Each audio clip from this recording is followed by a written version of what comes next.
Hi. For the last 8 years, I've been working on climate technology, and I keep running into the same problems.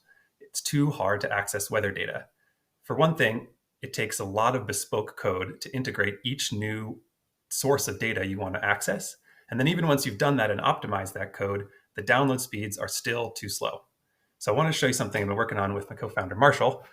And what we're doing here is transforming existing high-quality open weather data sets into this cloud-optimized archive format called ZAR and storing them on cloud data object data stores where you can access the data really fast. So let's see what it looks like. Here, you can open up a weather data set in one line of code. This is the NOAA US Weather Forecast GFS. And once you do that, you can see everything that's in here. I've just integrated four pieces of data: precipitation, temperature, and 2 directions of wind. And I've included additional metadata here, so it's really easy to see what's in the data set. Once it's there, we can use these existing fantastic libraries like Xarray to really quickly, in single lines of code, be able to open and pluck out exactly the data that we need from these data sets. So here's a global picture of temperature on May 1st. Here's the temperature anomaly for April. How much warmer than usual was it, and where has it been colder or warmer? We can do this now in 3 lines of code. Here I've zoomed in on the United States and picked out a particular time using the slicing capabilities. Here I'm actually taking a climatology, so figuring out over all time where on average is the most rainiest. Turns out Pacific Northwest, where I grew up, really was as wet as I thought it was. What about globally? Here's precipitation for the first 4 months of this year.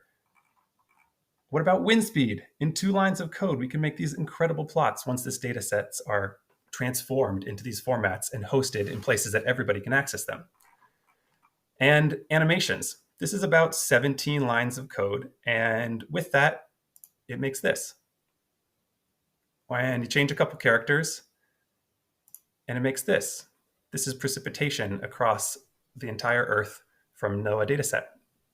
Or we can zoom in, look at the day and nighttime cycling of temperatures across Europe and Asia. So I don't just want to make cool animations, but the fact that you can make an animation like this in 17 lines of code means that we've really made it quite a bit easier to access data. What gets me really excited, though, is not just stopping with one data set.